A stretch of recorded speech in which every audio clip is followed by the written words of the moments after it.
Topic that we were talking about, structural racism, right? All right, so I want to read something before we get started on our critical race theory because it plays into that. And I didn't get a chance to read it last time, so I'm going to read it this time. All right. It is common knowledge that the craft unions, AFL, printers, plumbers, bricklayers, electrical workers, have deliberately excluded black workers over the years. These unions have taken care of their own, their white own. When the International Brotherhood of Electrical Workers became the collective bargaining agent at the Bauer Electrical Company in Hartford, Connecticut in the late 40s, the union demanded and got the removal of all black electricians from their jobs. The excuse was advanced that since their union contract specified whites only, they could not and would not change this to provide continued employment for the black workers who were at the plant before the union was recognized. Similar cases can be found in the Boilermakers Union and the International Association of Machinists at the Boeing Aircraft Company in Seattle. Precisely because of union recognition, black workers lost their jobs.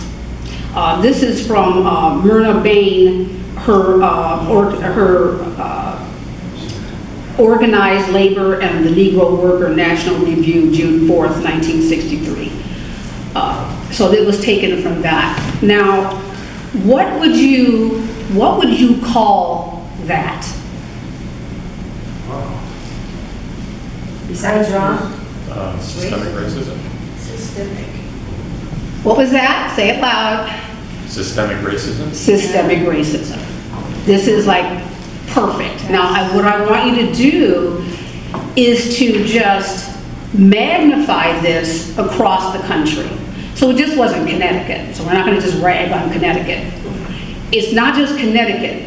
These kinds of actions take place now, but they do it in a different way. But back then, there was no problem putting in a contract, a legal contract. You can go back and look at, this is all documented, so it's not anything anybody's making up. You can go back and look at the old contracts and see it's written right in there. Okay? I'd like to add to that, it's across many industries as well. And if you recall, when we moved into our home in Albuquerque, right? So Mom and I bought a home in Albuquerque. And in the bylaws of that neighborhood, now you own your house, right? This isn't a condo, but in the bylaws of that Bel Air neighborhood, it wrote, it was still there. This was 2003? 2003. 2003. It was still written in the bylaws, whites only. This is Albuquerque, New Mexico, okay? We're not talking, some old southern, or any of that. This was, and it was still written out, it wasn't enforced. No, but it was still there. The remnants of systemic racism to this day are even still written. So I just wanted to add, it wasn't just that. Yes, absolutely. In fact, I remember the day that there were two white women that came to the door. They were part of the Bel Air Neighborhood Association. So they came to the door, they knocked on the door. Melanie wasn't there the day I opened the door, they saw me. And they're like, welcome to the neighborhood. And they give me this gift basket, right? So tucked in the gift basket was this document that Melanie was just talking about. And the thing is, I mean, this document was old as the hill. No one ever bothered to retype it or update it or anything. So I remember turning it over in the back, and all they did was put a line through the part that says, no Negroes, no Asians. Asians weren't allowed either to move into the neighborhood. No Negroes, no Asians, not allowed to go to the front door. In Albuquerque, they have a system of back alleys. So here's your backyard, then there is a gate, and then there's an alley. And then across the alley, there was someone else's property, so there's a wall, so there's walls.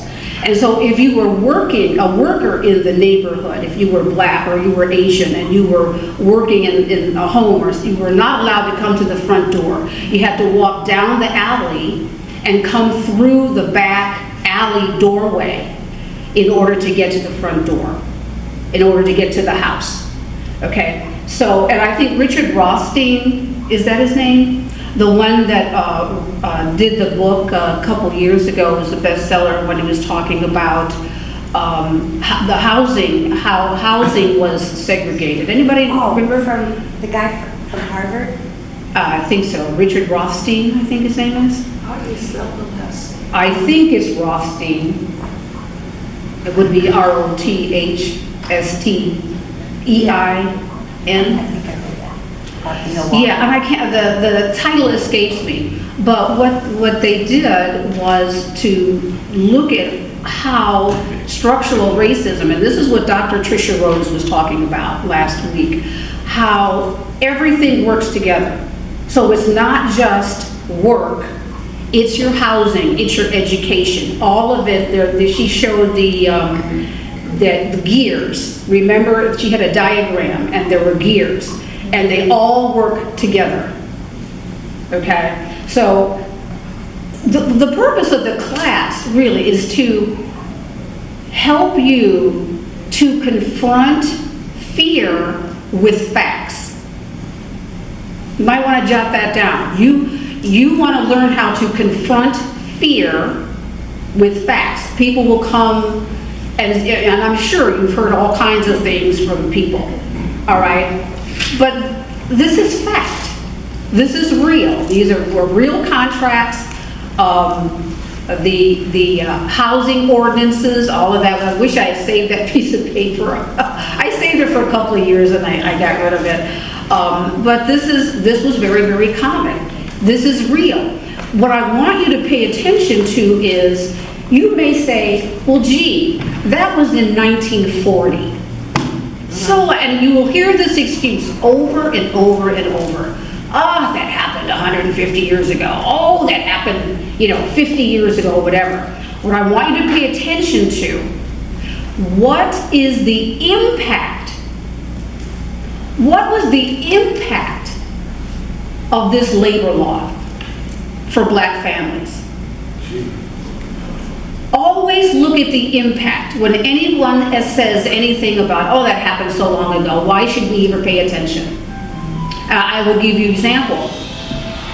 My father was always listed, I remember looking at the birth certificate, my birth certificate, and he was listed as an apprentice electrician. He was never, he loved that work, but he was never an electrician. He was never allowed to be an electrician. So what was the impact on the family? So what if he were able to be an electrician and to work at his trade? What would the family's financial situation be? Generational wealth. Generational, this is what we're talking about. Perfect, thank you. We're talking about generational. So when we talk about racism and we say that one group is advantaged and another group or person is disadvantaged, this is what we're talking about. So how many white families were able to advance? They were able to buy homes. They were able to be able to have mortgages, send their children to school, send them to college, maybe take vacations. I mean, we're talking even maybe the modest trades, even. It doesn't matter. But if there is a system, it is a system that advantages one group and while disadvantaging another. This is what structural racism is. Yes? I was just going to say that ignorance on every level is a danger. because if we don't understand the principles of our, say, our country, or things that are, you can be just taken advantage of. I mean, you can take it further, you know, what you're saying. But see, we've been fed all this. Yes. And so, but, you know, someone could come in and take advantage of our country, and we would not have the arguments to make to counteract what they're saying. Oh, absolutely. I mean, it's already happened. It's not something that's going to happen. It's already happened. The way that I like to think about it too is, I don't like to divorce myself, let's say, from what's happening in the rest of the world, because basically right now we are Nazi Germany. We have all of the precursors of creating, I mean, because as a country, we've already done the genocide. We already have, murdered, people because of the color of their skin. I mean, all of this is already happened. We're already South Africa. Well, We're already apartheid. Didn't Hitler study Yes. racism in this country? Yeah. In the 30s. They were very impressed with the Jim Crow laws that the United States had in place for nearly 100 years. And they studied the United States methods of oppression to see what they could use in their country against the Jews. And what they finally decided was that the crazy part was it was too austere. It was too strict. Our Jim Crow laws that they had enforced in the South.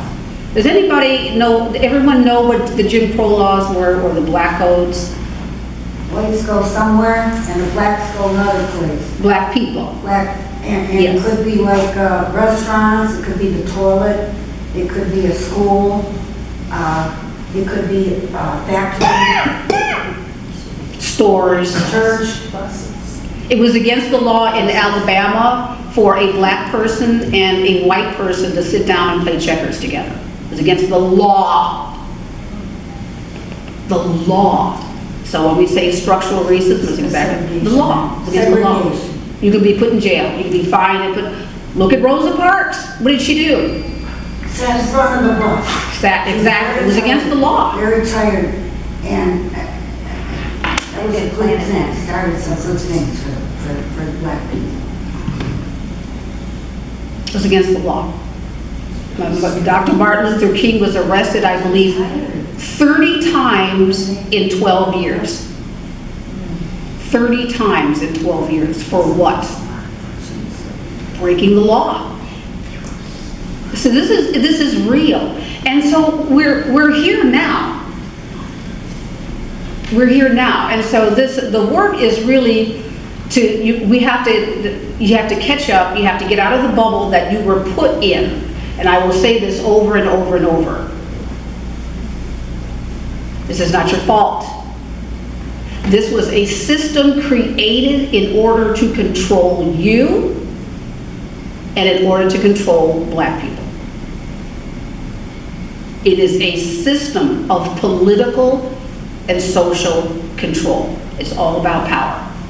And as long as they can keep it going, then those that wish to keep this going will stay in power. And you're watching that right now. So what we are experiencing are hundreds of years of misinformation, miseducation, and no education about American history. This is American history. This is not black history we're talking about here. Yeah, we have a Black History Month. That was just to bring attention to, yes, black people did a whole lot while they were being oppressed at the same time. They were still able to rise. Still able to rise. But this is American history. But if this American history can be kept from you, then you will not be moved to make any changes, because why? This is America. It's the same for everyone. I got a story for you. Okay, and Holly, I How about if we save that for later, because I have a lot of material to get through? Okay, so that's structural racism. So now let's go on to critical race theory. So you're hearing directly from Dr. Kimberly Crenshaw. She was the Harvard law student back in the 70s, her along with some others, that came up with a name for what it is that they were seeing. What they were seeing, what they were experiencing, what was happening. How many of you saw the whole thing all the way through?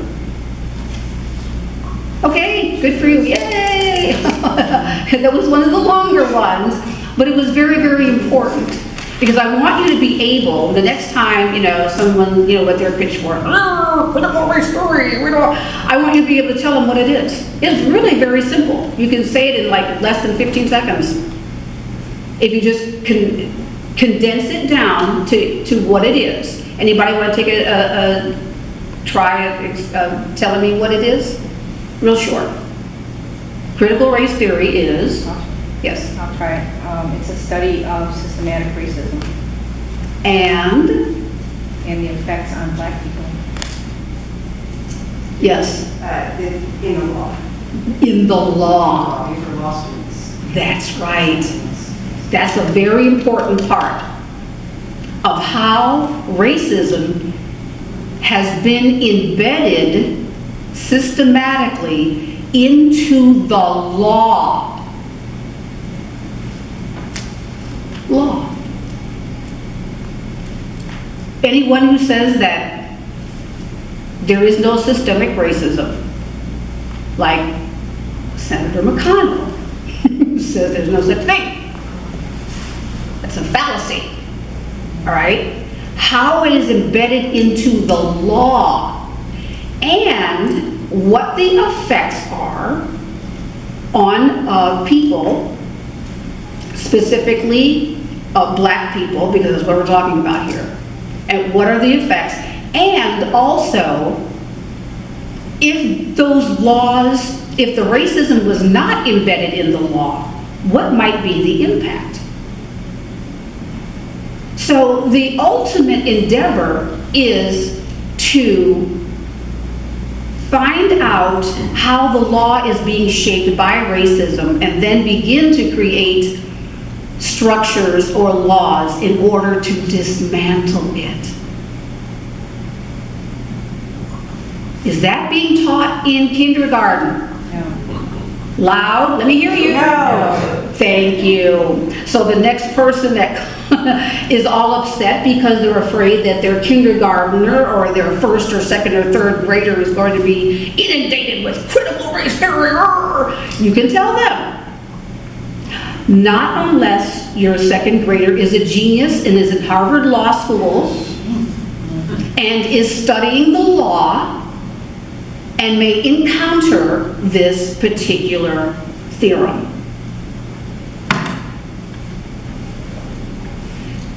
You have to learn to combat, confront fear with facts. That's why I'm doing this. I said all y'all out there, go get them. Okay?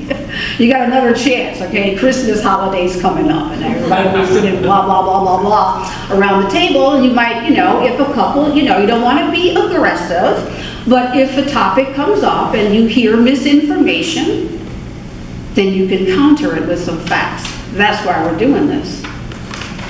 This is the work. When people say, well, I want to do the work, this is the work. All of the information that you miss, and I said this last time, all of you here know more about American history in the last 4 weeks than everybody you know put together. Even if they were a history major, because they sure didn't get any of this. They might have got 2 paragraphs about Martin Luther King in their book, which they're trying to take up, by the way. There's a move towards book banning.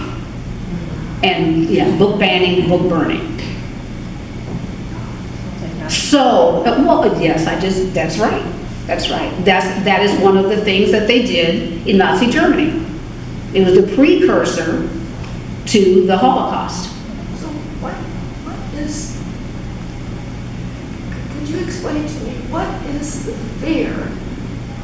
What is the big fear that we have in coming to, White rage, right? well, I mean, what is the fear that people do not want this to be known or allowed? I mean, babies born, no prejudice. They have to be told that something is bad. So tell me, what is the big fear? Well, not just told. The way that society, and I think Dr. D'Angelo in that one of the first videos that we had, and she talked about sociology and social theory.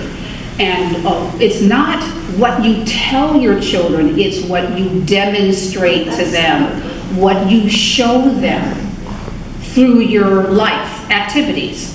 Everybody is created equal, we're all blah, blah, blah, but yet you live in segregation. There's a cognitive dissonance there. Children can't put words to it, but they're looking around and they're seeing that something's not matching up. If there are no black children at their school, they have no black teachers, their church is all white, their grocery store is white, everywhere they go, everyone looks like them. Where are all the rest of the people in the world? And why aren't they there? See, it's not always who is there, it's who is not, who is absent. They see that. And they go to their parents and they don't get an answer. How can parents teach what they don't know? I think that's part of the answer, is that even the parents are woefully ignorant of the structures that are, what's being taught and what the children might learn. You know, I kind of let the algorithm and YouTube take me around, and I ended up at a school board meeting where a gentleman was saying, I don't want my children to learn to hate their country. I said, well, in my mind, I'm like, I don't think that's, even if you weren't talking about CRT directly to the children, which I still don't think is a bad thing, but it's not teaching, it's the opposite. It is educating them so they don't repeat the errors of the past.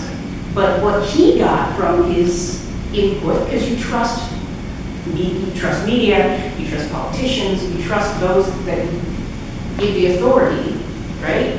And so he was being told, well, CRT is bad, it teaches hate. It teaches white people to hate themselves, to hate their country, all of that. I mean, what? I need to go back to the basic. This is, what are we afraid of? I mean, why do we put up these things? How can we do that? Control, they're afraid of losing control. I think it's a fear of losing privilege at the end of the day. Yeah, It's about saying it, right? Power. And in a lot of cases, you end up inheriting the fear, you're taught it Yes. by your environment, by our parents, by our people around us. They model the fear, but at the end of the day, I think it's the fear of white people losing privilege. See, I know we taught this when I grew up, you know, but I didn't experience school with kids who were black. But I mean, my parents never, you know, talked about that made me think that this was a bad thing, you know what I mean? But I think that they're worried about everyone else is going to take away is that it, you think, pretty much?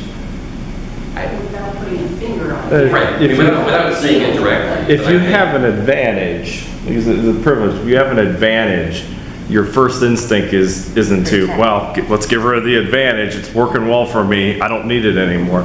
It basically comes down to the axiom of human behavior of selfishness.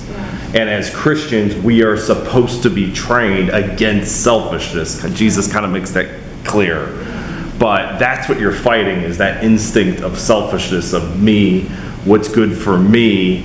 And a lot of times that usually is putting someone else down in the process. And we're going through a real problem with that in this country.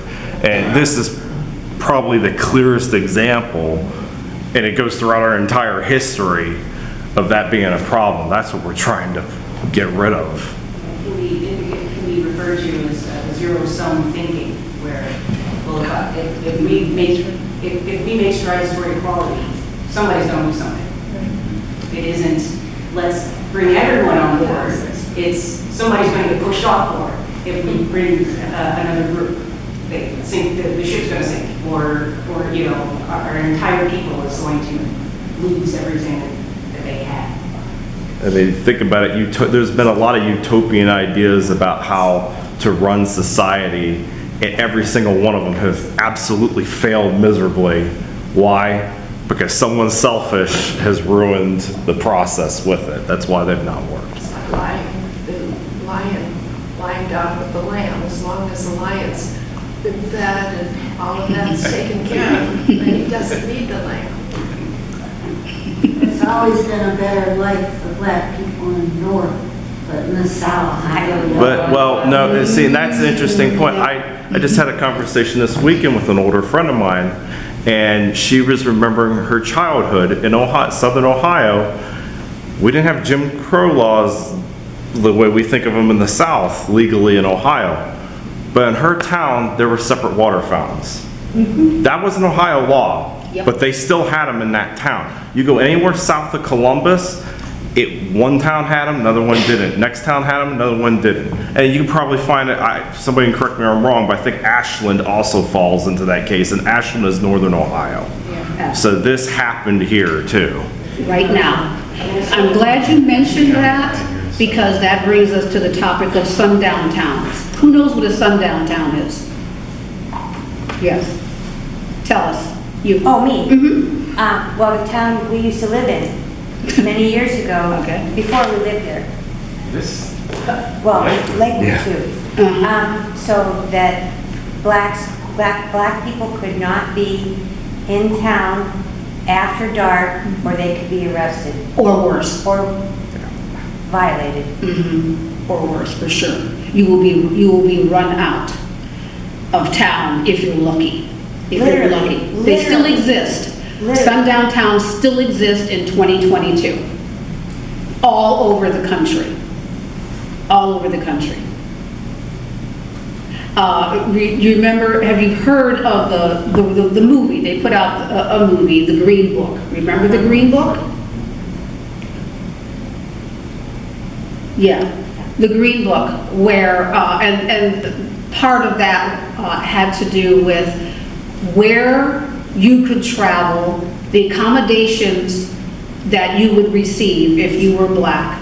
If you have the time, check it out. It was at the movies maybe about 3 years ago. It was on TV just the other day. Oh, good. All right, look it up. Is on TV? Was it streaming or? Streaming. Okay. The Green Book. Check it out, because it gives you a good idea of it. See, when you're living in a bubble, you think nothing of, okay, I'm going to hop in my car and we're going to go on vacation. If you're black, it's not that simple. Because if you're black, you're not welcomed everywhere.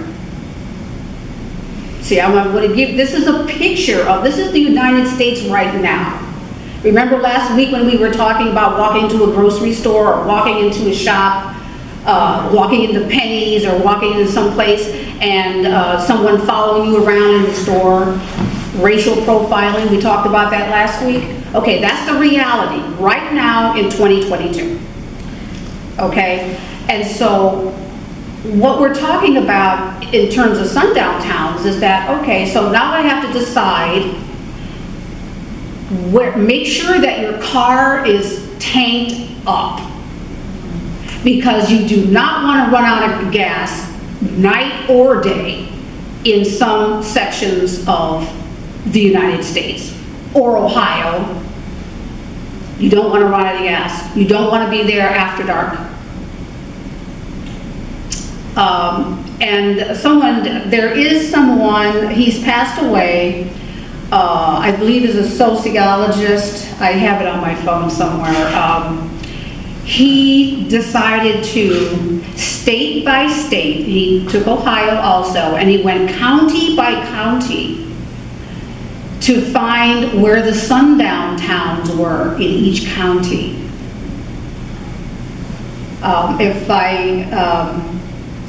You'll have to just look up sundown towns, and Google sundown towns and see what comes up.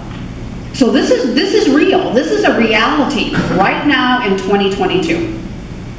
I remember a vacation in 1990, no, it was 1969. 1969, my parents, we were taking a trip to New Orleans where my folks were born. And we couldn't stop at every hotel. Now, I was 19, and living up here in the north is a certain way, but down south, it's totally different. And we couldn't stop at every hotel. I remember getting one place that we could stop in, they had a pool. This is vacation, but you have a pool, have a good time. So we get in the pool and all the white people got out of the pool. Because that's a prohibition. You cannot be in the same pool. There's a young black man in the 1919 here that went to the wrong part of the white beach and was killed. It was a huge razor ride. I was in Chicago. Huge razor ride over that. They wouldn't let him come to shore. He died out there because he was on that. This is real. This is the United States. This is what they don't want you to, this is land of the free and home of the brave. But not for everyone. So when we got to New Orleans, that was the year that a desegregation order had come in that they had to open up the public pools so everyone can go. Now imagine being a taxpayer. You're a black taxpayer, you pay your taxes to use public facilities. And the city says, we are going to close every pool in the city before we let you get into the public pool. And that there was no going to the public pool for me that summer. They closed everyone. There were even Catholic priests, we went to church, and I was even told by my cousins, if you go up to the communion rail, there's no guarantee that you'll get communion. The priest has been known to pass people over. This is in church. This is America. Yes, sir. In 2004, we were in Pine Bluff, Arkansas. It's just about 40 miles from Little Rock. We were attending First Assembly of God. First Assembly of God. And as the population of blacks was increasing in that church, some blacks decided to leave. They protested and then they left to establish another church in Whitehall. 2004. That is why when we came here in 2015, I believe I said that, I told you the story last time.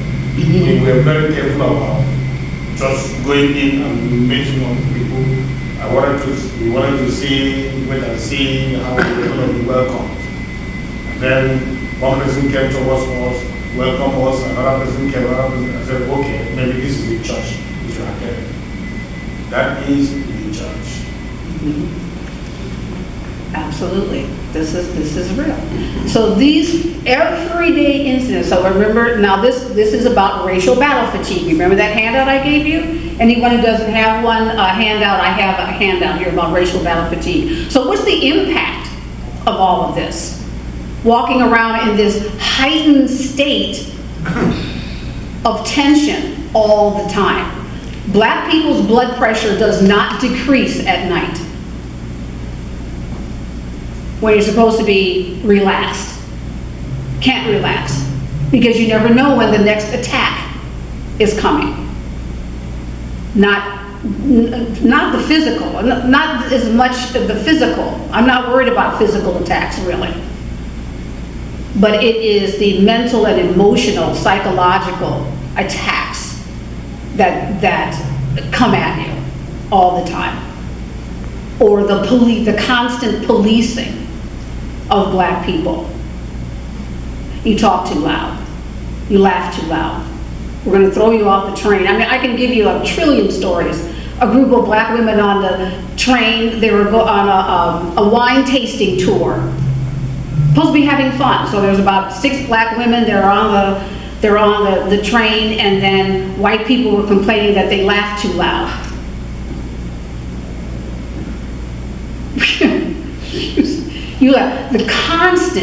It is a constant policing, constant. So when we talk about, see, I'm trying to pull all of this together for you. When we talk about social power, what are the three points that we talked about in terms of what racism? Prejudice plus, what's number 2? Social power backed by legal authority. It's constant. It's a constant state. It's living in that constant state all the time. So these terms that I'm giving you, you can start putting them together and see how everything works, how it all works. It's real.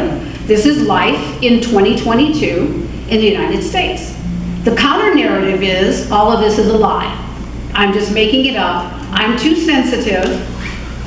I love that one. You're too sensitive. That was just a joke. And I mean, I could go on and on. So there's always the pushback. Why? Because white supremacy is based on comfort. White people's comfort at all cost. White people must be comfortable. Do not upset white people. Now this, for black people, this was a matter of survival. You did not upset white people because they had social control and legal power, and you're dead on a good day. And so how does all this impact black people?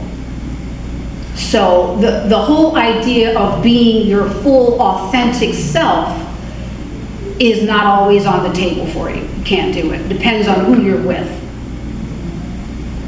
At work, you are under constant tension and stress. Constant.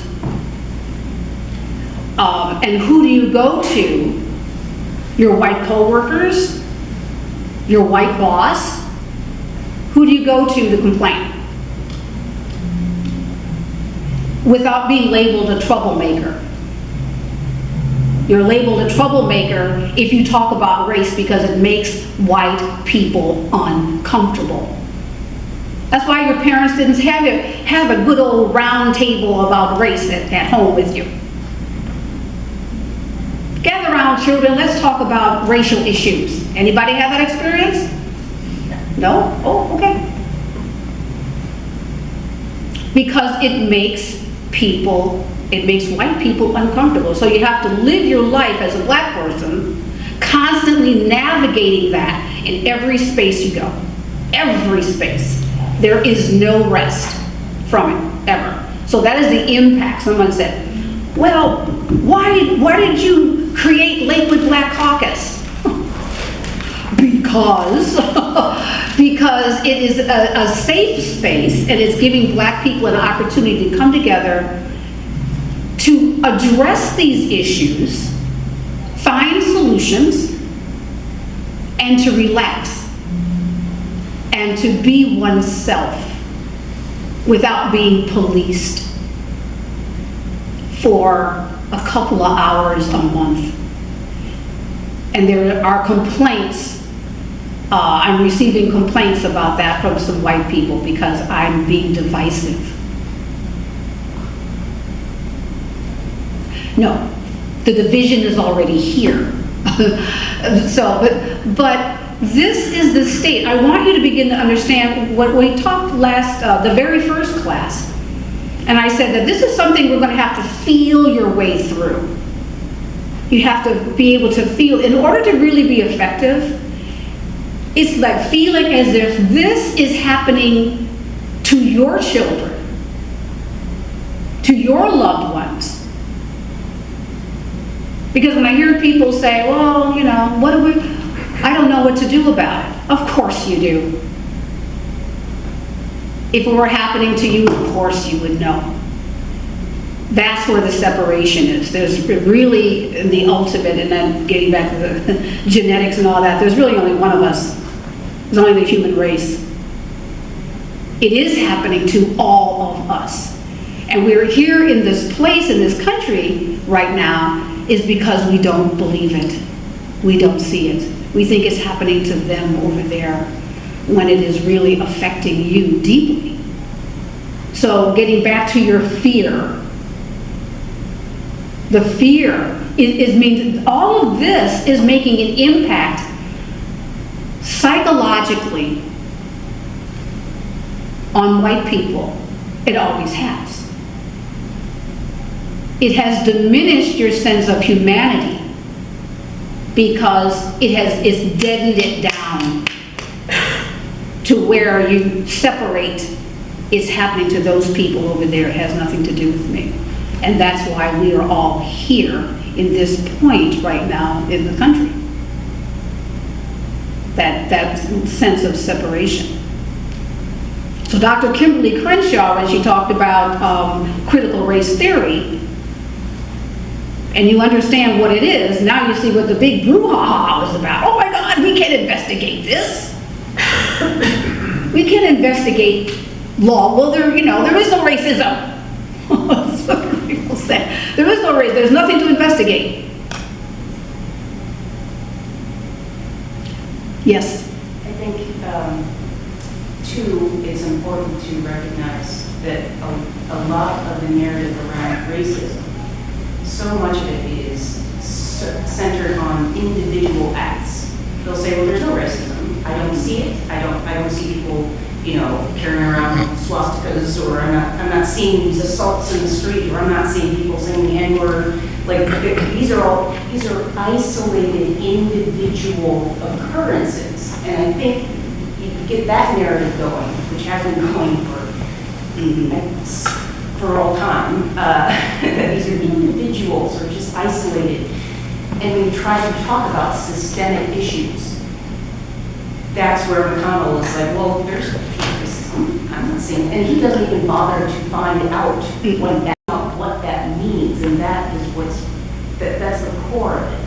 To keep educating yourself. It's out there. It's documented. I mean, so much of this is documented. We didn't even get to talk about the medical apartheid. We're getting there. That was deep. In full disclosure, the first time I'd seen that particular bit, and then I watched a few other about Harriet.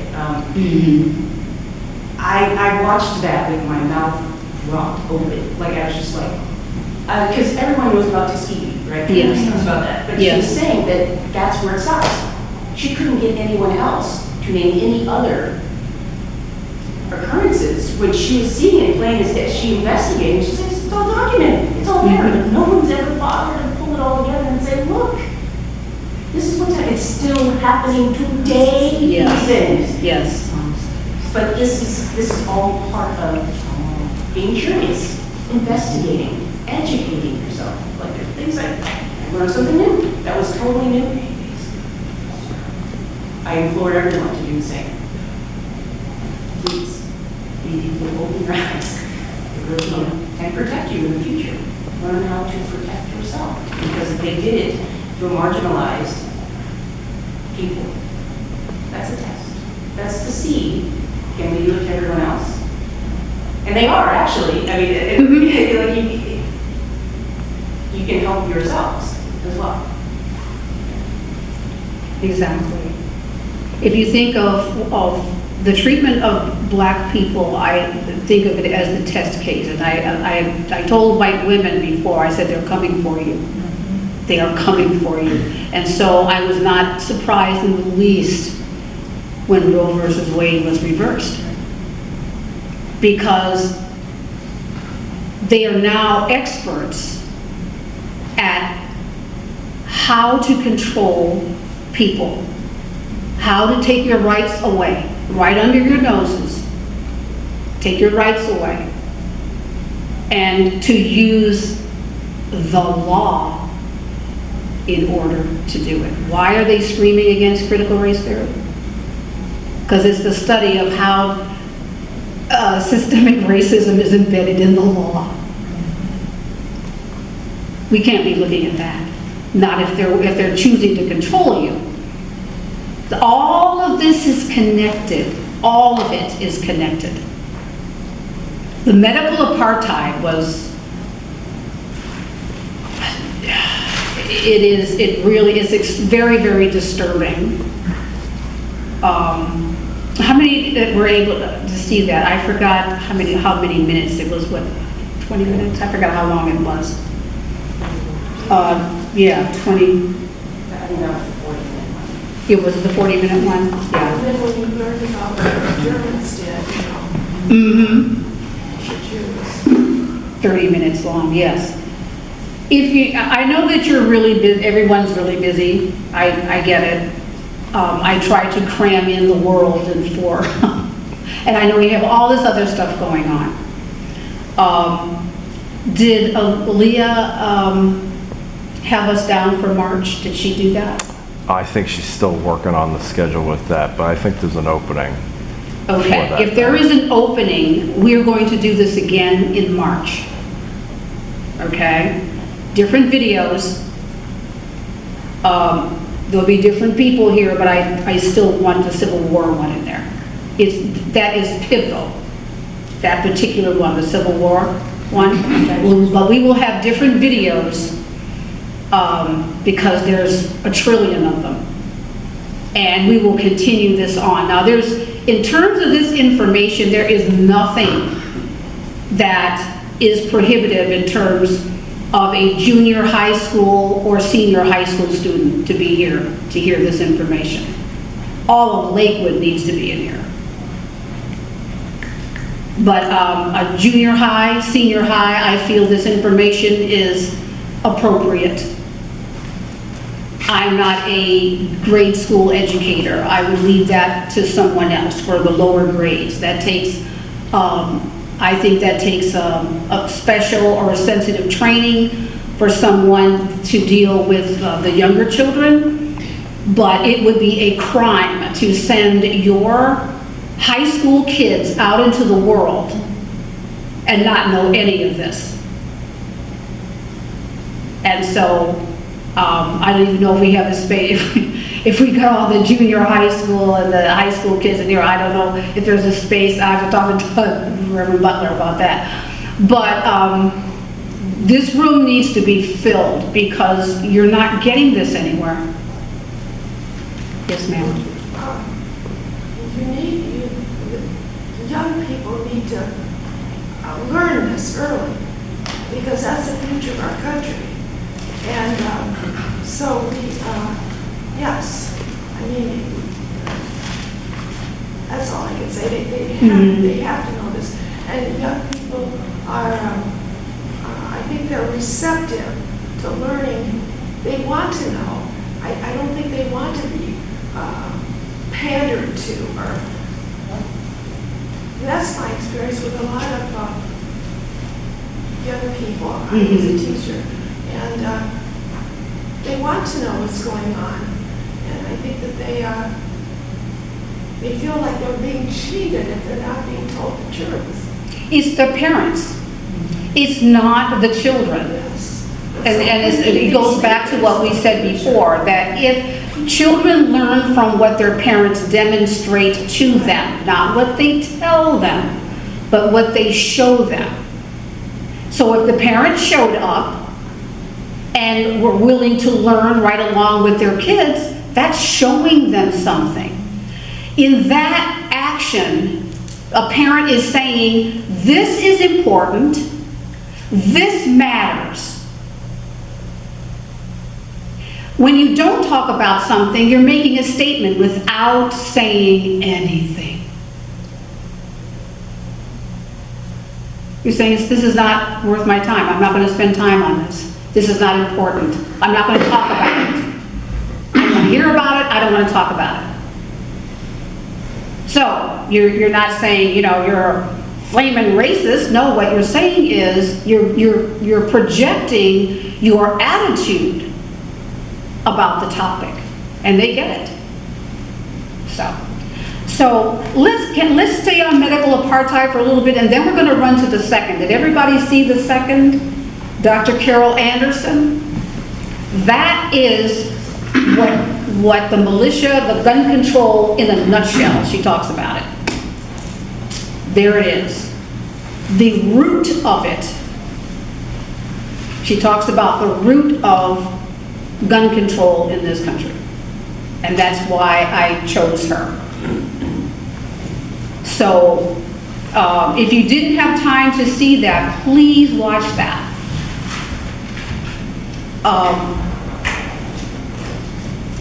The short of it, the modern policing stems from the slave patrols in the colonies. So they took poor white men and said, you have to keep an eye on our investment. So when the enslaved people run away, here's a gun, here's a horse, here's legal authority, you go get them and bring them back. That is the birth of modern policing in the United States. It started in the colonies. We weren't even in the United States yet. That's how old it is. And you're seeing it right now.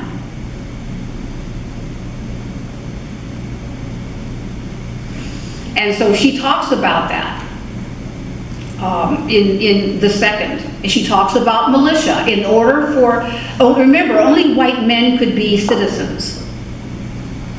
All right? And that was in the first Congress, 1790, when they talked about the Naturalization Act. Whether you're coming here from somewhere else or you've been here for a while, only white men could be citizens, had the possibility of being citizens. Okay, and so as a white man, in order to be a citizen and to serve your colony or to serve your state or whatever, you had to own a gun. So the two were connected: gun ownership and citizenship. Now remember, black people were divested of gun ownership back in 1681. So it was kind of skewed there from the very beginning. That's what it meant. In order to serve your state, so militias were encouraged.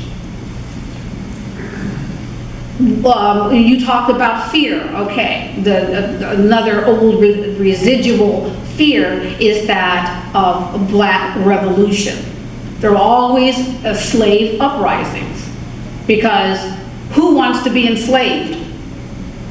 All right, so yeah, we're all lawbreakers.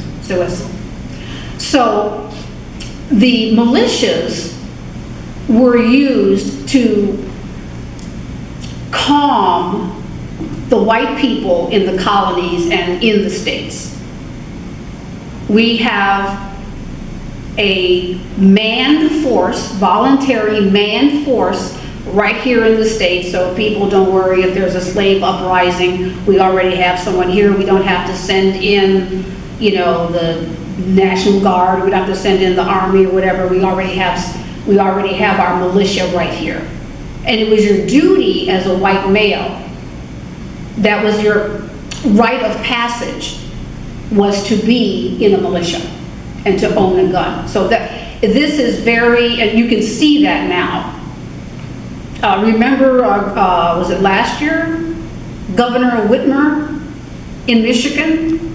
Remember the militia that was standing on the State House steps? Yeah, nothing happened to them. However, the ones that were plotting against basically to kidnap and kill her, they did go to jail, and I saw a little clip, a YouTube short, where a gentleman was saying, yeah, they went to jail for nothing. They didn't do anything. I mean, everybody talks. They were just talking about it. What's the big deal? Now, this is the mentality that is going on right now in the country. Nothing about they gathered, they had the full intent of killing this woman, intent to kill, etc., and they were caught and sent to prison for it. But yet, the mentality is to defend them, they're white men, to defend the militia because that is what is patriotic. Well, it feeds into the whole narrative that will wrap around the Second Amendment, that the reason it was created was that you have to be able to stand up to tyranny. It has nothing to do with race or racism.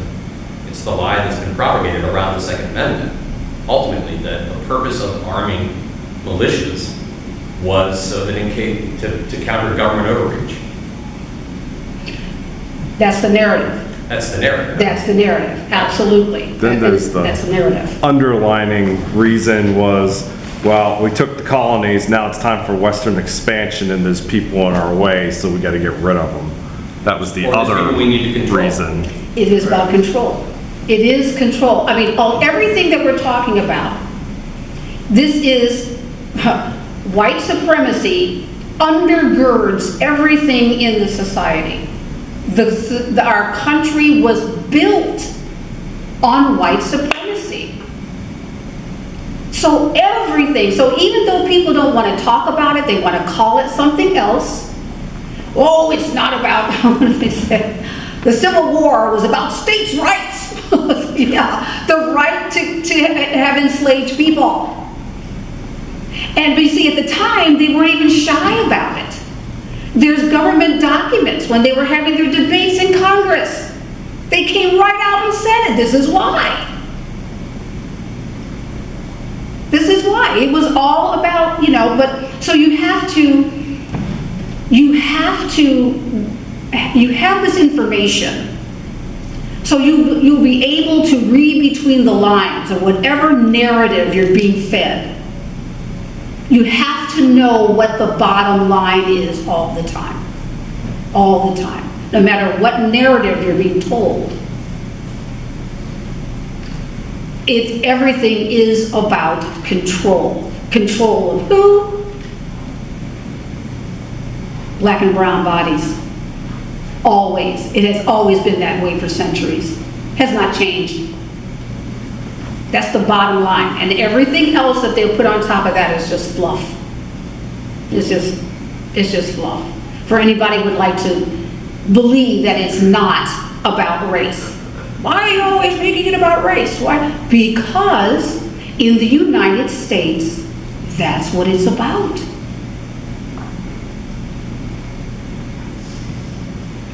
And if you're really clear on that, it cuts through a lot of useless conversation with people. You'll run into, like I said, right now, all of you are more educated in American history right now in four sessions than everybody you know put together.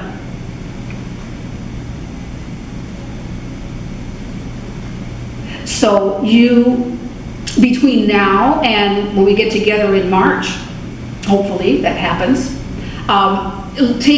keep a lookout on the handout that they give during church.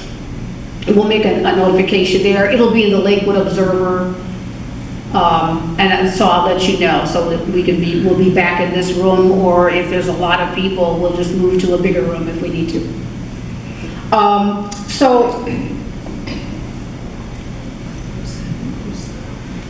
Does anybody have any questions about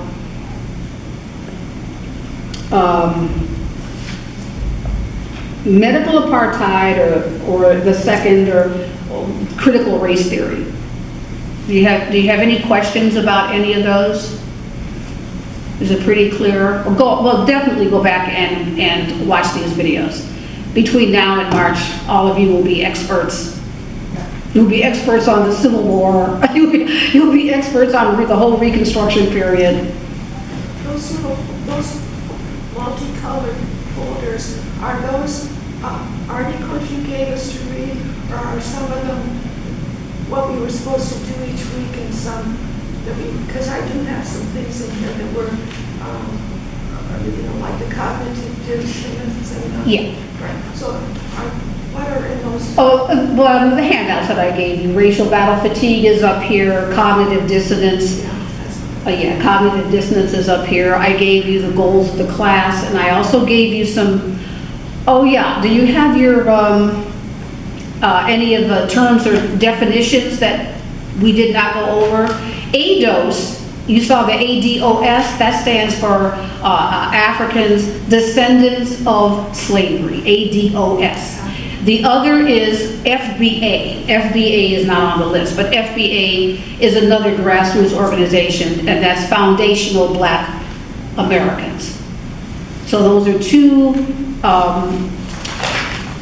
loosely formed organizations, and it's basically around reparations, getting reparations for Black people who are the descendants of enslaved Africans here. I have a question about Yes. the current day militia. We saw that thing happen in Michigan. Mm-hmm.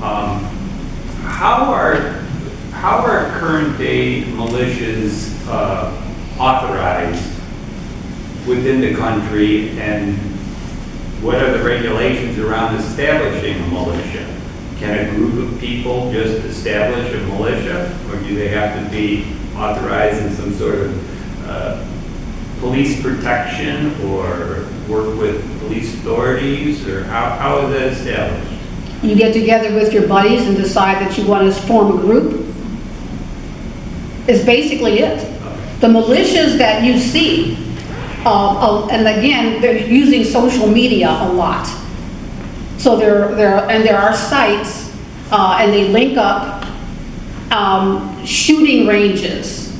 You will find, because that's a lot of places where they work out, where they go out and practice. And they're everywhere. There's really no law against them. Remember, the residual was, in order to be a citizen, you needed to be in a militia. You see what I'm saying? So it's already embedded in the social structure. So yeah, anybody, you want to form a group, a militia group, go right ahead. Get on social media, you'll find 1 trillion of them. And that's how they communicate. A woman at our old church in Illinois would pass on to me magazines from the Southern Law Poverty Center. Mm-hmm. And a lot of that was about militias. Yes. And I'm sorry to say, I really doubted the accuracy, or I questioned how impactful and how prevalent these white supremacist groups were. I think I couldn't believe it, or I didn't want to believe it, and so I would glance at the magazines and tell her thank you, but I didn't really take it to heart. And so with our former president giving, I felt like encouragement to those groups, and then seeing what happened January 6th was like there's no denying the information I was given that I denied. It is there. It is there for anybody that wants to see. And again, January 6th was absolutely no surprise. There's nothing to me surprising. I didn't pay attention to it till the next day because I was busy. It was like, I have things to do.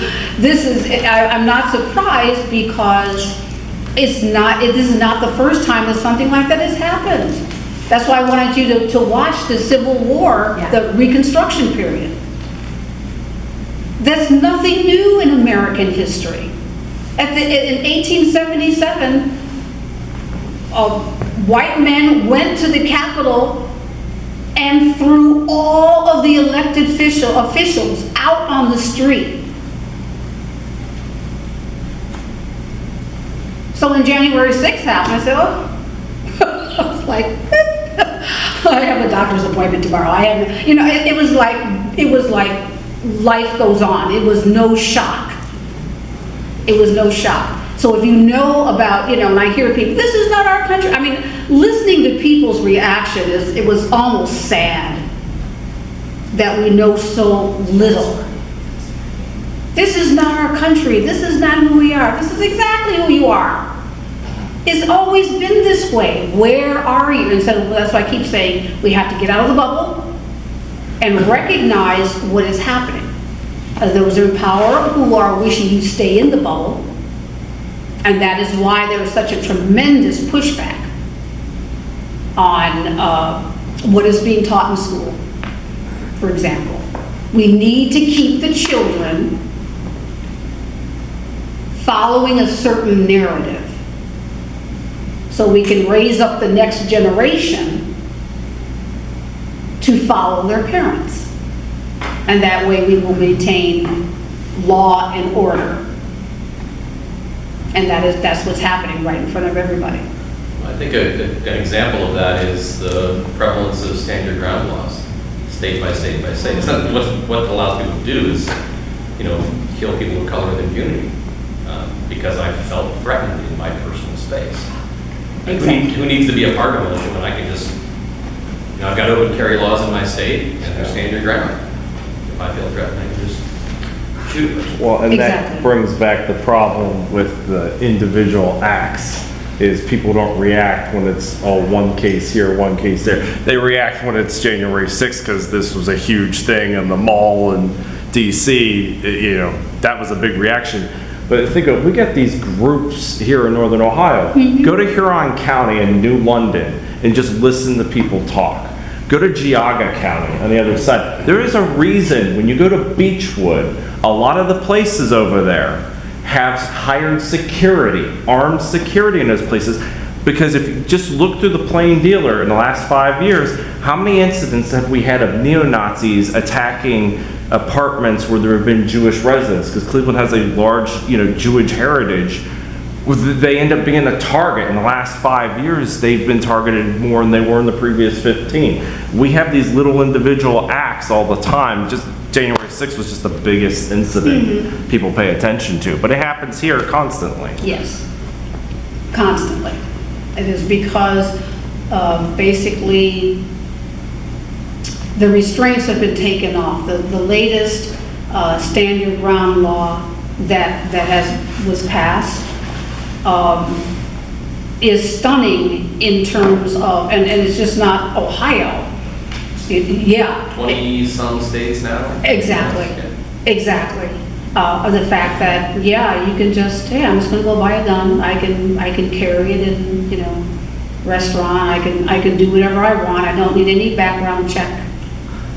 Nothing. No They permit. took all of any semblance of restraint from that. They just took them all out. So now it's just a free for all, basically. You can do what you want. Do what you want, So that's why, but if to want to understand the root of it, then Dr. Carol Anderson's, that's her book, is called The Second. She did White Rage a couple years ago, and then this one right here, deeply researched. But again, this information is not hidden. It's in plain sight now. It's easier to get this information than ever. If I wanted to look, when I look up the naturalization law of 1790, the first Congress, just ask Google, it'll pop right up. I keep it on my phone all the time. The actual document of the United States Congress that says that you had to be a white male, only white males were allowed to become naturalized citizens of the United States.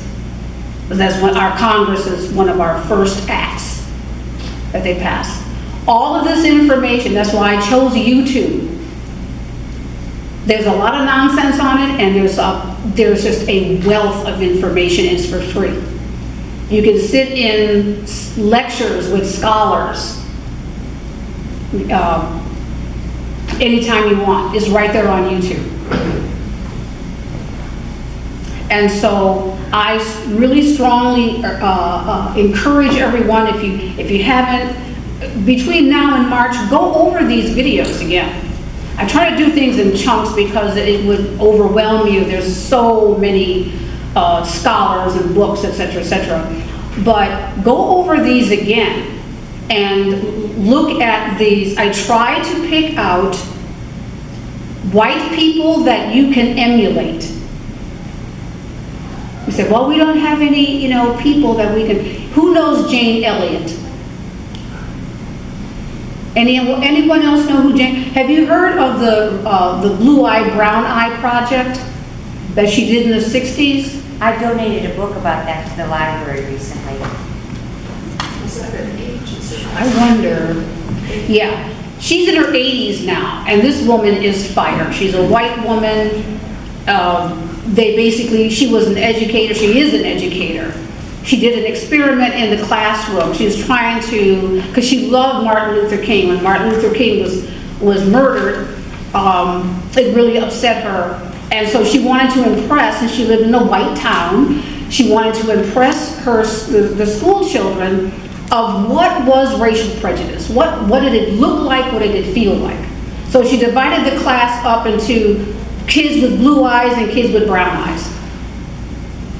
And the kids with blue eyes, she gave all the attention to.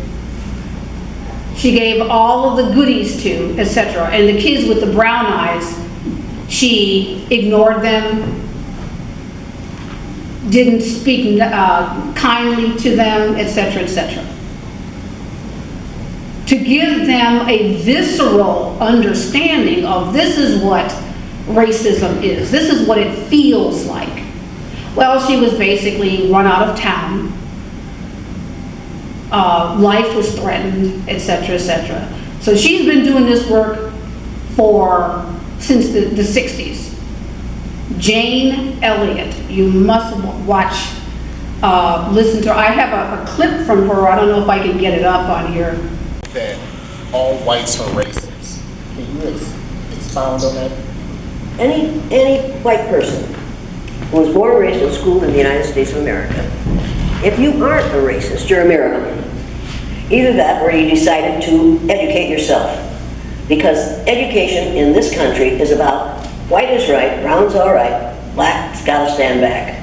Yellow's melt, but whites, we educate in a way that says that white males have done all the adventures, have made all the adventures, have done all the discovering, have made everything that is good and has been accomplished according to social studies, which is actually anti-social studies, by white males. It's a lie. But we do that in order to maintain the myth of white superiority. The myth of race has to be maintained at all costs in this country. Because if white people have to give up the color of their skin as being something that makes them perfect, what do they have left?